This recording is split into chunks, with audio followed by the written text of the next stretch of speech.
Bien, nous allons aborder le dernier sujet sur la forêt et le bois face au changement climatique. Donc oui, la forêt est, comme on l'a vu, essentielle en matière de construction bois en particulier et dans d'autres domaines également, mais en matière de construction bois principalement, parce que l'usage du bois stocke le carbone. Donc on a vraiment besoin de cette forêt, de cette ressource pour pouvoir continuer l'action dans ce domaine. Maintenant, cette ressource, elle est aussi fragilisée aujourd'hui déjà par le changement climatique, qui aujourd'hui sera plus évité, peut-être atténué, on l'espère, mais en tout cas, il est là et il pose des questions sanitaires à la forêt de plus en plus importantes. Donc pour en parler, nous avons réuni autour de cette table donc Nicolas Douzin, qui est délégué général de la Fédération nationale du bois. Donc on l'a vu tout à l'heure avec des entreprises qui sont investies en forêt et vers la ressource.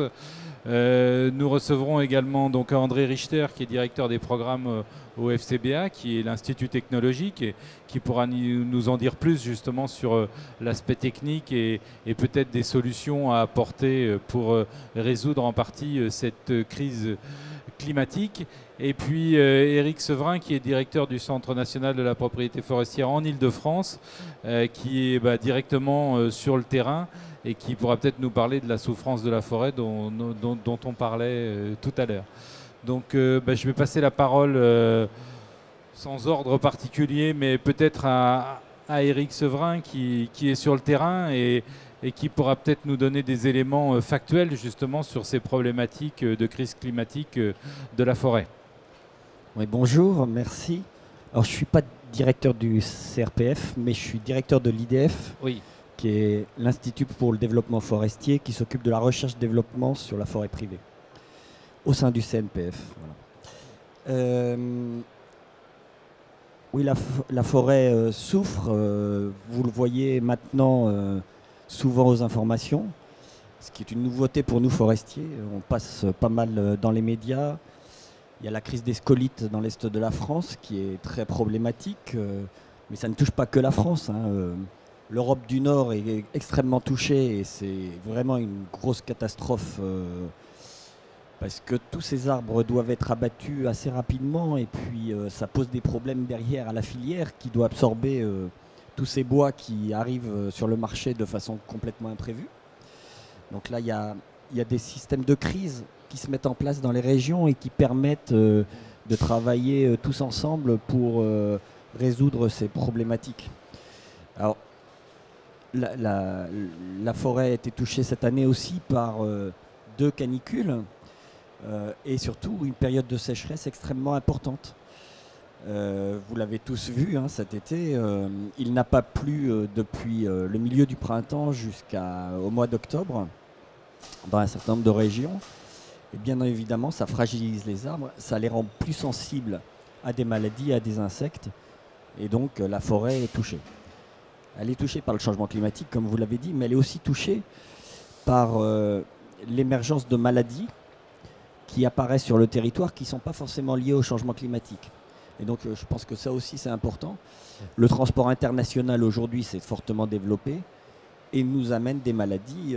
Il y a une maladie sur le frêne aujourd'hui qui s'appelle la calarrhose, qui est en train de foudroyer bon nombre de frênes sur l'ensemble de la France. L'Est, le Nord, la région Centre sont touchés.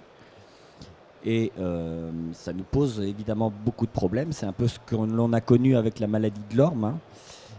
Donc l'orme a quasiment disparu du paysage français. Le frêne ne disparaît pas aujourd'hui du paysage parce que heureusement il y a des arbres résistants qu'il faut qu'on conserve pour essayer de garder l'espèce. Mais voilà, on est touché à la fois par le changement climatique et par cette émergence de nouvelles maladies. Nicolas Douzin, peut-être par rapport à justement l'exploitation, les problématiques de crise et ce que ça amène sur le rythme finalement économique de la filière, comme la crise des scolites, et comment vous vous adaptez, comment les scieurs finalement s'adaptent à ces problématiques et à ces changements qui peuvent être violents et déstabilisants.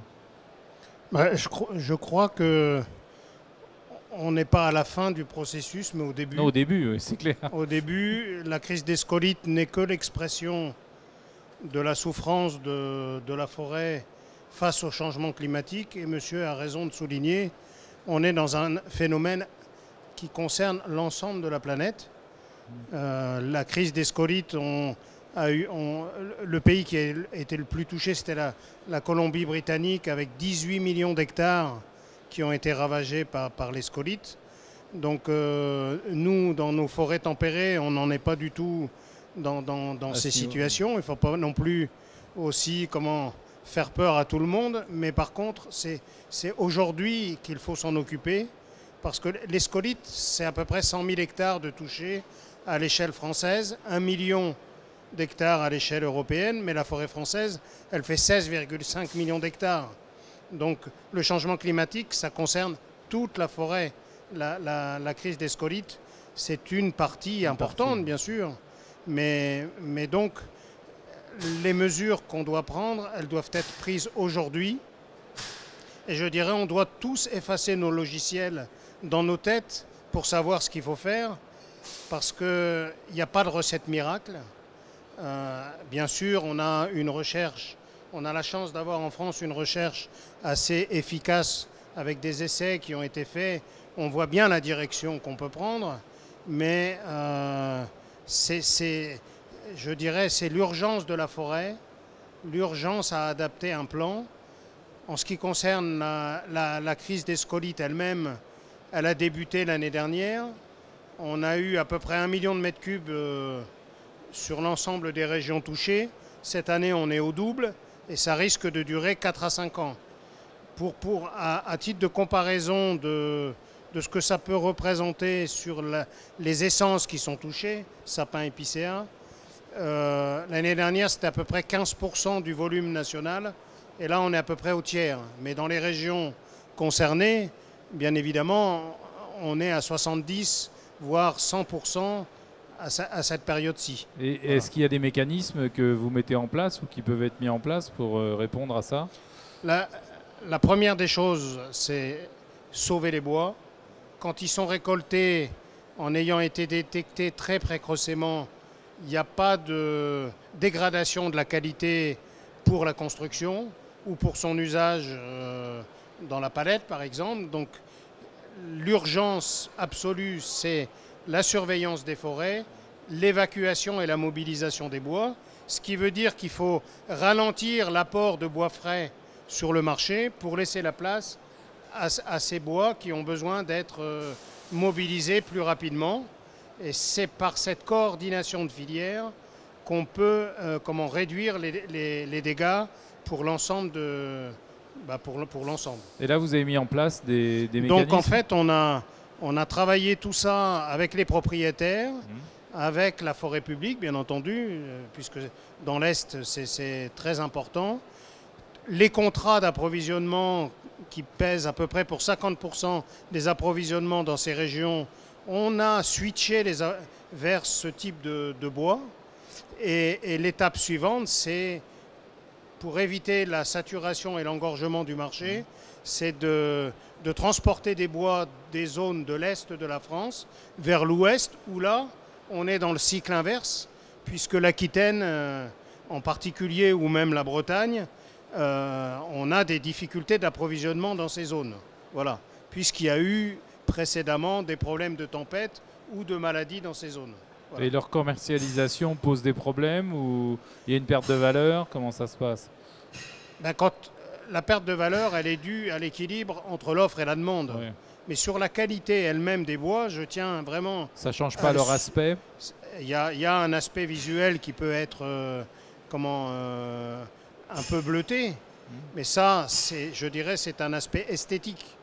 Sur l'usage même du bois, il n'y a pas de... Oui, il n'y a rien sur la propriété mécanique. Je vais vous donner un exemple. En Colombie-Britannique, pour démontrer le fait que ces bois n'ont pas de perte de valeur structurelle, ils ont dédié un des bâtiments des Jeux Olympiques avec du bois fait avec des bois scolités, de telle sorte à apporter la preuve par l'exemple que ça n'a pas de conséquences. Voilà.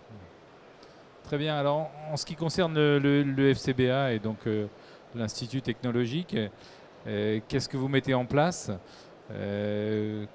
pour aider finalement la filière à pouvoir répondre à ces changements et rester adapté et pouvoir nous fournir demain la ressource dont on a besoin pour assurer le développement. Oui, donc je rappelle que l'Institut technologique FCBA, forêt, cellulose, bois construction, ameublement, on travaille sur tous les secteurs de la filière, en commençant par la forêt et la sylviculture jusqu'à la deuxième transformation du bois. Et dans le domaine de la sylviculture en particulier, on a des compétences fortes sur ce qu'on appelle l'amélioration variétale. Donc on travaille sur des essences comme le pin maritime, le pin Teda, le Douglas, et on cherche à améliorer les variétés qui seront plantées demain. Alors les critères pour cette amélioration variétale jusqu'à présent, c'était essentiellement des questions de rectitude, de qualité des bois, de vitesse de croissance. Mais maintenant et de plus en plus, le critère essentiel va devenir l'aptitude à résister au stress dû au changement climatique, et notamment en ce qui concerne soit les questions de sécheresse estivale, soit les questions de chaleur excessive. Donc on travaille actuellement sur des variétés où on va croiser par exemple une variété de pin maritime portugaise qui est naturellement plus adaptée à ces questions de stress hydrique avec des variétés françaises. On travaille aussi sur une essence qui n'est pas très connue, répandue en France, qui est l'eucalyptus, qui est aussi naturellement apte à résister un peu plus au changement climatique. Alors l'eucalyptus, on ne va pas l'utiliser demain forcément pour faire de la charpente, mais par contre, pour par exemple faire du bois d'industrie et notamment du bois de papeterie, c'est un excellent bois. Et je voudrais préciser aussi par rapport à ce qu'a dit Nicolas, c'est vrai qu'effectivement aujourd'hui se posent des questions sur l'utilisation des bois scolités, notamment du point de vue de leur qualité. Et effectivement, comme l'a dit Nicolas, on sait qu'il n'y a aucune difficulté majeure à utiliser ces bois. Encore faut-il le prouver. Donc c'est aussi ce genre de choses qu'on nous demande, nous, à l'Institut technologique FCBA. Vous les réalisez. Des petites études qu'on réalise pour justement qualifier ces bois. Et il n'y a pas plus tard qu'il y a un mois, on a effectivement une demande très officielle de la part des fabricants de charpente et des poseurs de charpente français qui s'interrogeaient sur le fait que ces bois-là, ayant une couleur peut-être qui n'est pas la couleur naturelle, puisqu'effectivement il y a des effets de bleuissement, se demandaient si la qualité technologique des bois était préservée. Et là, on apporte toute notre caution technique pour répondre. Puis aujourd'hui, la filière fait beaucoup de produits transformés, lamellés, collés, etc. Et finalement, on peut avoir une face esthétique et une face mécanique à l'intérieur. Voilà. Donc je pense que la transformation du bois peut répondre à ça. Et, voilà. Bon. Et est-ce que quelque part aujourd'hui, parce que le changement climatique, bon, il est beaucoup plus rapide que prévu. Apparemment, ça va plus vite. Et on ne sait pas trop vers où ça va complètement. Et l'échelle de la forêt, quand même, il faut laisser le temps aux arbres de pousser. Ça nécessite quelques dizaines d'années quand même. Donc on n'est pas forcément dans le même temps. Est-ce qu'on a les armes aujourd'hui ? Voilà, est-ce qu'on tâtonne ? Est-ce qu'on recherche ? Comment on peut s'adapter, quoi ? Alors c'est compliqué parce que quand on plante un chêne aujourd'hui, on va le récolter dans 150 ans. Oui. Donc le climat dans 150 ans, je ne le connais pas. Même en regardant les modèles du GIEC, j'ai du mal. Mais ce qu'il faut voir, c'est que la forêt a une capacité génétique extraordinaire déjà, sur laquelle on peut compter. Et donc les arbres se reproduisent et ont une richesse variétale qui est importante et qui permet à un certain nombre d'entre eux de résister. Ce qui fait que quand on est dans des périodes de crise comme aujourd'hui, dans un certain nombre de cas, on va avoir des arbres qui vont résister. Et c'est pour ça qu'il ne faut pas faire comme on faisait auparavant, mais parce qu'on ne savait pas bien, on connaissait pas bien tout ça. Dès qu'on voyait un dépérissement, on coupait tous les arbres. Et donc là-dedans, il pouvait y avoir des arbres qui étaient résistants et qu'on enlevait. Donc aujourd'hui, on est beaucoup plus prudent. On sélectionne, on fait des éclaircies, on essaye de limiter les coupes pour ne pas accentuer le phénomène et garder des arbres résistants. La deuxième chose, c'est que vous disiez tout à l'heure, il faut un travail de surveillance. Ça, c'est extrêmement important. En France, on a une chance folle. On a ce qu'on appelle le département santé des forêts, qui a des correspondants observateurs dans différents organismes d'État, qui observent la forêt et qui font remonter au ministère tous les problèmes rencontrés. Ce qui fait qu'on a une capacité de réaction qui est assez rapide. Donc ça, c'est un avantage. La troisième chose, c'est que l'État a mis de l'argent sur un réseau mixte technologique qui s'appelle AFORCE, qui est dédié au changement climatique en forêt. Là-dedans, il y a 18 partenaires scientifiques, gestionnaires, professionnels, qui travaillent tous ensemble, qui se posent des questions et qui réfléchissent et qui essaient de trouver des solutions. Et aujourd'hui, on a des premiers outils qui vont sortir pour essayer de diagnostiquer les bonnes essences à mettre en place dans les territoires. La dernière chose que je voulais dire, qui est un problème que l'on peut avoir aujourd'hui, que l'on a déjà dans certaines régions, c'est la vision du forestier avec celle de la société, qui n'est pas la même. Je prends l'exemple des essences. Il y a plusieurs exemples, mais je prends l'exemple des essences. Aujourd'hui, on parle de l'eucalyptus, on parle de pentéda, on parle de séquoia, on parle d'espèces exotiques. La société n'est pas prête aujourd'hui à avoir ces espèces-là. Donc il y a un vrai dialogue que l'on doit avoir avec eux. Et il n'y a pas que la société qui a ce problème-là, les politiques également. Je travaillais avant en région centre et en Île-de-France. L'Île-de-France s'est exacerbée avec la population, mais même en région centre, le conseil régional me disait « Vous ferez avec les chênes, on ne veut pas de résineux supplémentaires en région centre. La région centre est à 75% feuillue. Il faut diversifier nos massifs, il faut diversifier nos essences, parce qu'on n'est jamais à l'abri d'une maladie ou d'un problème sanitaire, donc il ne faut pas avoir 75% de chênes sur le territoire de la région centre. Il faut avoir d'autres espèces. Oui, ça veut dire qu'aujourd'hui, la filière a quand même des moyens pour assister la forêt dans le changement climatique. Donc, on a beaucoup replanté. On prend l'exemple du Douglas, qui est quand même une ressource aujourd'hui disponible, qui répond à un certain nombre de besoins. Et est-ce qu'on fait aujourd'hui suffisamment en matière de plantation ? Parce que finalement, c'est un moyen d'aider rapidement la forêt à s'adapter. Est-ce que la filière s'est donné les moyens, dans ce domaine de replantation, de faire le nécessaire pour s'adapter assez rapidement?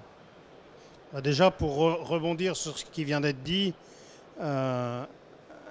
reformater nos logiciels veut dire aussi intégrer des nouveautés dans la façon de repeupler les surfaces qui ont été touchées.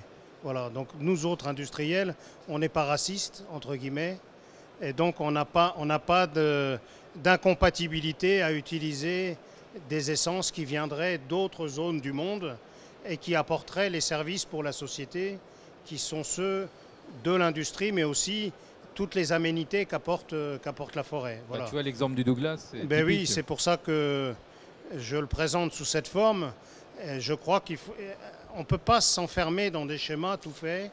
Il faut regarder ce qui se fait aussi dans d'autres pays, parce qu'il y a des bonnes solutions qui vont émerger. Moi, j'ai espoir dans l'intelligence humaine et aussi dans la forêt qui a une capacité de résistance extrêmement forte. Alors sur la plantation, qui est un des piliers de l'assistance au changement climatique, on n'est pas du tout au niveau auquel on devrait être. Pour résumer, tous les pays du monde concurrents accélèrent et nous on décélère. Voilà. Et ça, c'est la ressource future de demain.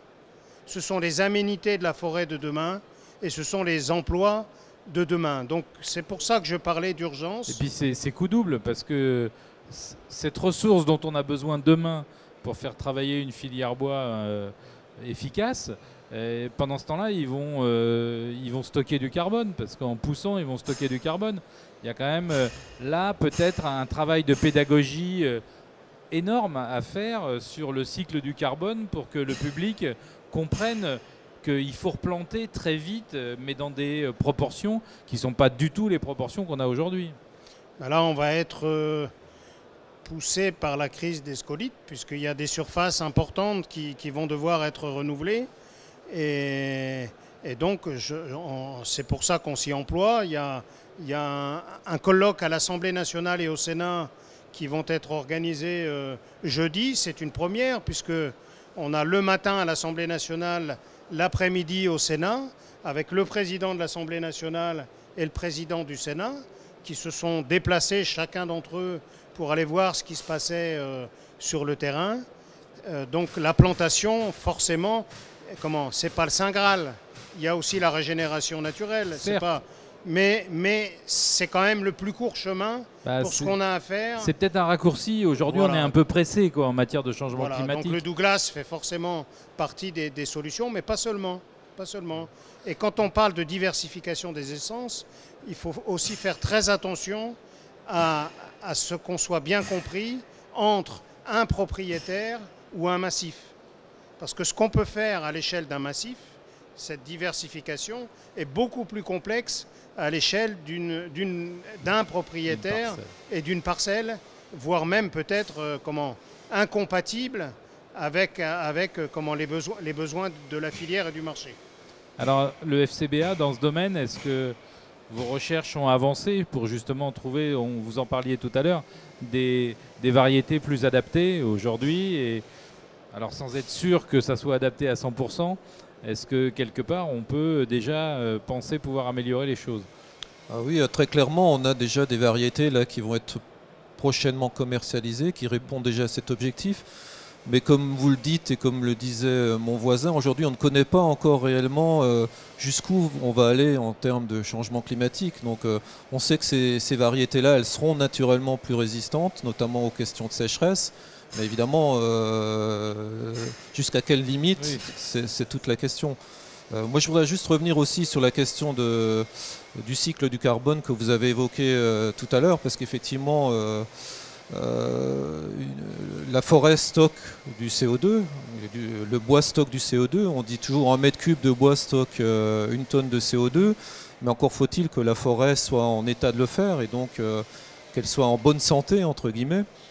Donc ça suppose aussi que quelque part on fasse attention effectivement à suffisamment vite modifier cette forêt pour la rendre adaptée au changement climatique pour qu'elle puisse continuer dans son rôle de stockage du carbone, parce que sinon on va perdre aussi un bénéfice important aujourd'hui qui est l'atténuation du changement climatique lié au bois et à la forêt. Parce que je rappelle quand même qu'une tonne de CO2 stocké par mètre cube de bois, c'est quand même au niveau de la forêt française plus de 80 millions de tonnes de CO2 stockées tous les ans, ce qui fait quand même à peu près 20% de l'ensemble des émissions de CO2 de la France. C'est énorme. Donc, alors on sait que le temps de l'industrie n'est pas celui de la forêt et que parfois les intérêts de chacun divergent.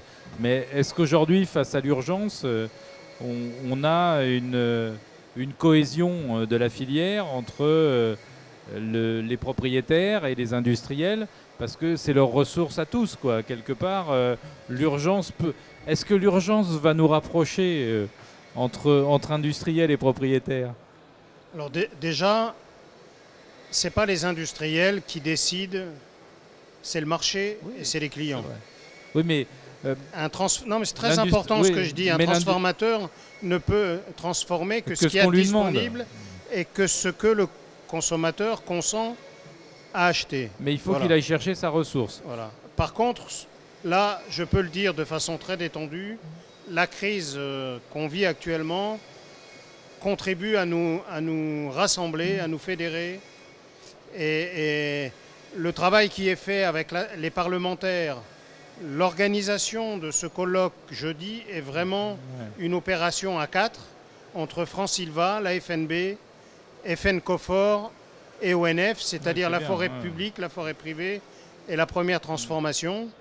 Et je crois, parce que le cycle, il est douloureux pour les propriétaires dans les premiers temps, mais il le sera tout autant pour les industriels derrière. Derrière, s'il y a un problème de manque de matières premières. Et donc, il vaut mieux être ensemble dès le départ du processus pour que les comportements des uns s'adaptent à celui des autres. Voilà.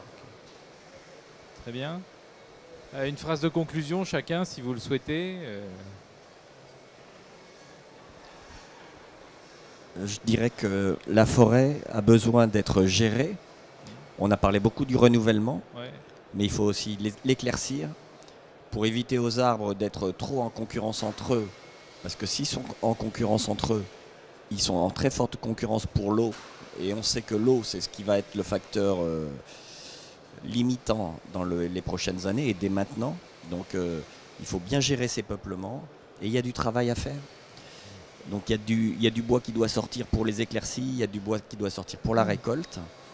Et après le renouvellement, je suis d'accord avec vous, aujourd'hui la politique forestière française, elle est beaucoup trop timide et on a beaucoup de soucis pour motiver les gens à planter, surtout que planter aujourd'hui est compliqué parce qu'on a d'autres facteurs qui interviennent. J'en citerai juste un.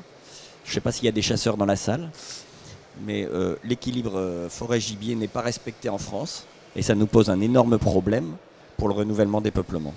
Non, mais c'est là qu'on voit qu'il y a une responsabilité de la filière. Si la forêt est en souffrance, elle est aussi notre ressource de demain. Et il faut que la filière, elle a cette responsabilité de transmettre aussi.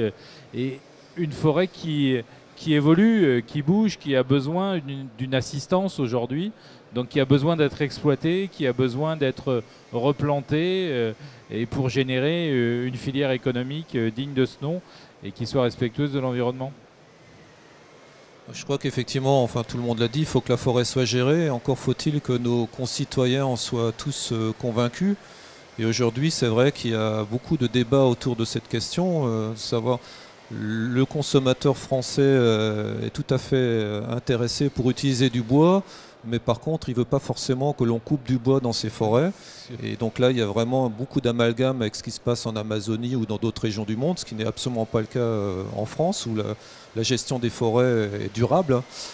Donc ça, je crois que c'est un point important sur lequel toute la filière doit réfléchir à comment faire en sorte que nos concitoyens acceptent que la forêt soit gérée et qu'ils prennent conscience aussi de l'intérêt par rapport à l'atténuation du changement climatique qu'on a évoqué tout à l'heure. Non, mais il y a un travail pédagogique de fond de la filière qui est loin d'être terminé. Je crois qu'on l'a dit finalement à chaque table ronde, il faut expliquer. Ce que je voudrais dire, c'est que se préoccuper des forêts du monde, c'est positif, mais ça le serait d'autant plus si on ne détournait pas le regard de ses propres forêts. Et là, je crois qu'il y a un sujet majeur de responsabilité de l'État français à sortir du déni par rapport au travail qu'il y a à faire par rapport au changement climatique. Ça dépasse les acteurs économiques. Il y a des députés qui parlent de bien commun. Je dirais la forêt, elle appartient quand même à quelqu'un, d'autant plus que les aménités de la forêt ne sont pas rémunérées. Mais je parlerai plutôt de biens d'intérêt général. Et là, on revient à des notions qui avaient déjà été portées par certains ministres. Et je pense que ça serait la bonne direction, parce que c'est aussi la direction par laquelle on va pouvoir pousser la part de marché du bois sur le marché de la construction, de par son caractère d'intérêt général. Alors que le bien commun, ce qui est à toi est à moi, je ne sais pas si c'est quelque chose qui va fédérer de façon positive.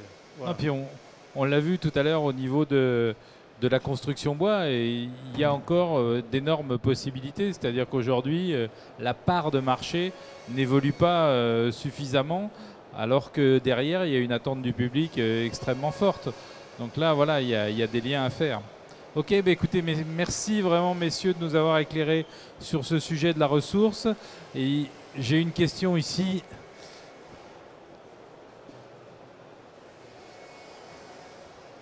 Bonjour et merci pour le débat, c'est passionnant. On entend que la crise permet aux uns et aux autres de se fédérer et de se parler, donc élément très positif. Si on prend une vision un petit peu plus par au-dessus, j'ai entendu les demandes de pouvoir avoir une surface plantée plus importante, si j'ai bien compris, par rapport aux aménités, par rapport à l'évolution du climat. Cette surface, elle serait prise sur quelle surface en France? Et pour pousser plus loin, quelle est votre relation à la partie monde agricole hors forêt?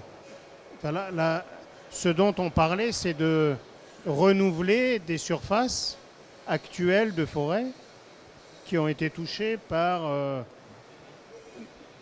c'est renouveler l'existant et pour préparer le futur, mais la forêt, elle grandit d'elle-même. Donc, un département tous les 2 ans. Non, Ouais. tous les 10 ans. Au jour d'aujourd'hui, on n'est pas dans le reboisement de terres agricoles. Ça se fait encore petit par-ci par-là, mais c'est vraiment très très marginal. Il y a 30 ans, on avait des aides européennes pour le faire. Après, on les a arrêtées, puis on nous a demandé d'arrêter de boiser. Où il peut y avoir du boisement sur terre agricole, c'est dans le développement de l'agroforesterie. Au jour d'aujourd'hui, on est pas mal sollicité, nous, parce qu'on a une connaissance de l'arbre sur l'agroforesterie. Et il y a une demande forte de la part des agriculteurs pour développer ce genre de choses. Mais c'est complètement différent.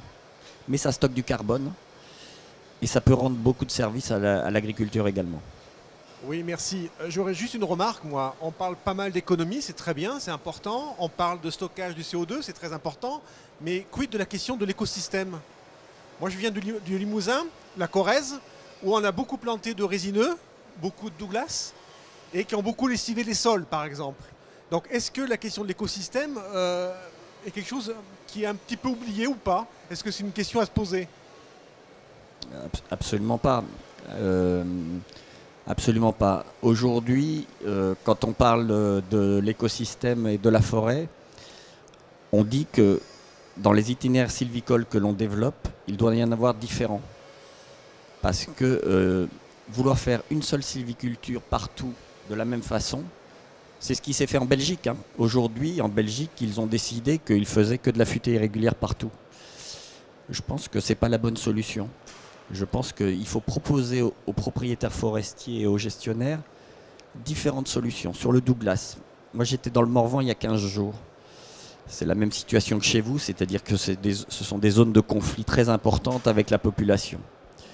J'ai vu des peuplements de Douglas remarquables en croissance, en biodiversité, parce que ces arbres étaient éclaircis fortement, permettaient à la lumière d'arriver au sol, de développer un sous-étage qui était d'espèces feuillues, etc.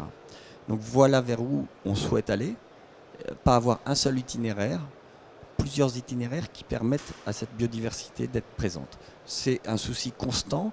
Nos forêts sont gérées durablement, PEFC est là derrière pour surveiller, et ça se fait très naturellement, et c'est une de nos préoccupations, parce que la biodiversité peut rendre d'énormes services par rapport à certaines maladies, etc. Donc il faut surtout pas la négliger. Bien, eh bien écoutez, merci. Nous clôturons les débats de cette matinée et de ce colloque bois.